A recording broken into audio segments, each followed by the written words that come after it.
Skyrock pour les militaires. En Roumanie, les sapeurs français engagés au sein du bataillon multinational s'entraînent aux deux facettes du génie combat: faciliter la progression des forces et freiner celle de l'adversaire, avec la construction puis la destruction d'un pont en bois.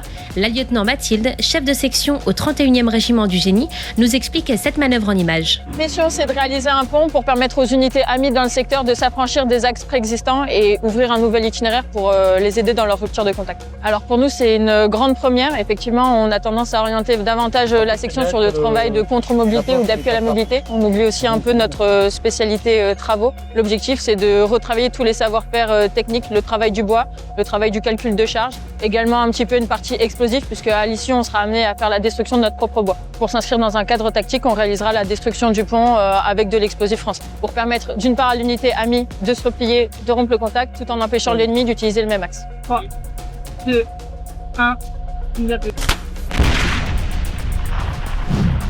Dans le Pacifique, l'armée de l'air et de l'espace assure une montée en puissance de l'emploi de l'avion de transport A400M Atlas dans la région.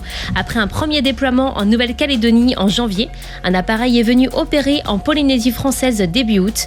Capable d'emporter jusqu'à 35 tonnes et de relier Tahiti à Nouméa en 6 heures sans escale, l'A400M renforce les capacités de projection et de réaction des forces françaises dans le Pacifique, une capacité appelée à devenir permanente à l'horizon 2030.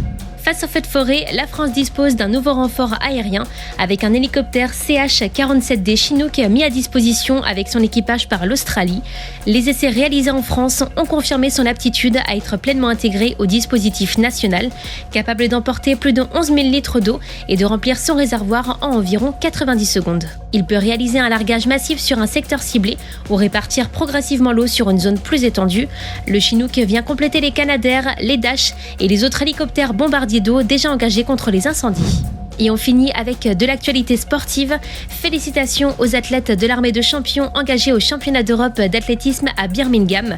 Mention particulière au sergent Hilaric Pacha, médaillé de bronze au saut en longueur avec un bond à 6,98 m. Margot Chevrier termine 4e à la perche, Nicolas Maridaru 8e du 3000 m steeple, tandis qu'Alexis Miellet était également engagé sur le 3000 m steeple et Renel Lamotte sur le 800 m. Sur terre, sur mer, comme dans les airs. Skyrock PLM, en équipe avec Uneo, la mutuelle des forces armées.